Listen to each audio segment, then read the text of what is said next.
This video is an extension of the last several, and specifically on Matthew 5:32, narrowing into the word study of fornication and specifically the word porneia.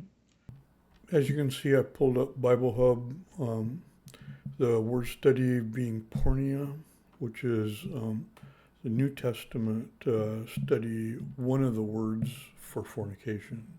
There are three different words. Thayer outlines it similar to the Old Testament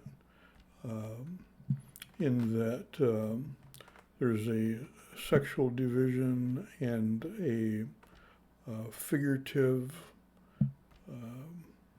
or metaphoric, which is similar to the Old Testament.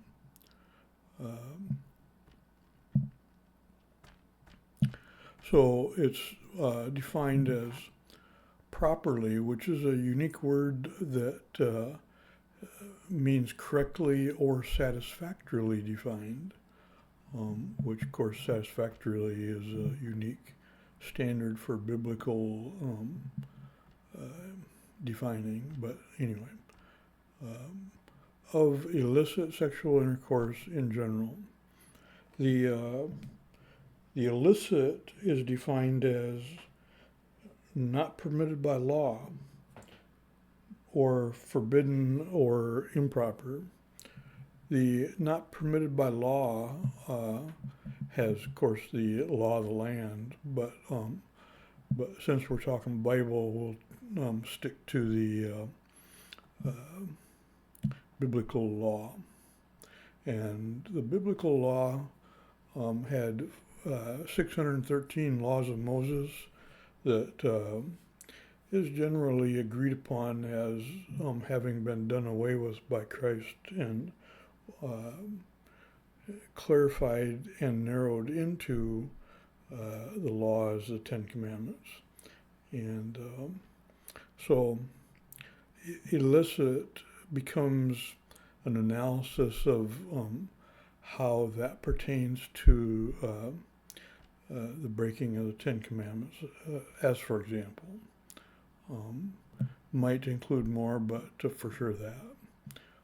As you recall, by way of the study of that we went through earlier on soteriology, that being the study of what must I do to be saved? What is Christ's standard for salvation, basically, and how there were some theological differences in the study of the role that works plays in somewhere between salvation and sanctification.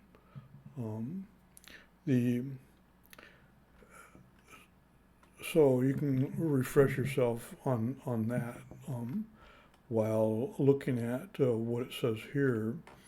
And what it says is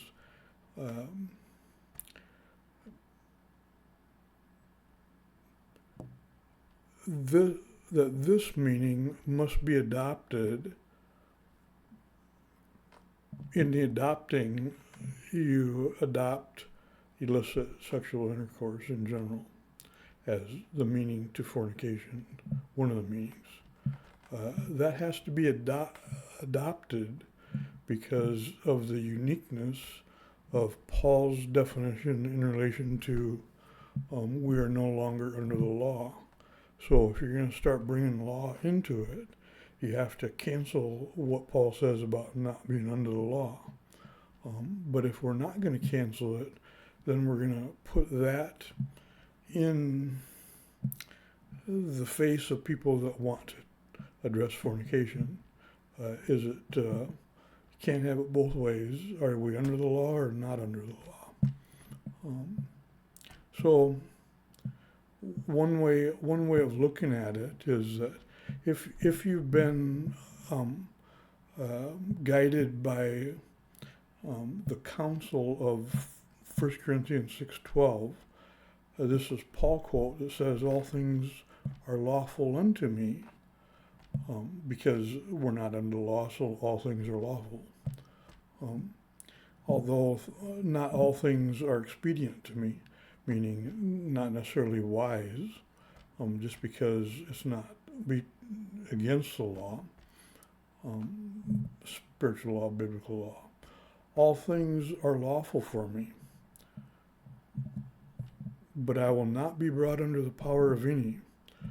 You can soften that to say that if the law of the land tells you to do something contrary to God, you can say, well, I'm not under the power of any alternate other than Christ, let's say. But also it says, I'm large and in charge, and I'm not going to listen to anybody, which is what he essentially says when he's trying to emphasize that we're not under works, but under grace and faith and mercy, and until pretty soon everybody looks at, well, I guess it's not according to works and I don't have to do anything. You'll also be following a teaching that has the essence of, as such, any interpretations that pertain to marriage within the prohibited degrees and the like are to be rejected, which essentially says, if the Bible starts trying to tell you what to do on marriage, reject that, because we're not under the law, and being told what to do in marriage is under the law, so we don't have to do that. Which, of course, is about as contrary to Christ as you can get, but that's what Paul is. Not going to soften it. Try reading Remarriage is Adultery compared to Paul telling you that because we're not under the law, don't worry about it. I got your back. Well, you don't have your back because he's not the Savior. This is one of Paul's quotes on 1 Corinthians 7 being a chapter that he counsels the married people.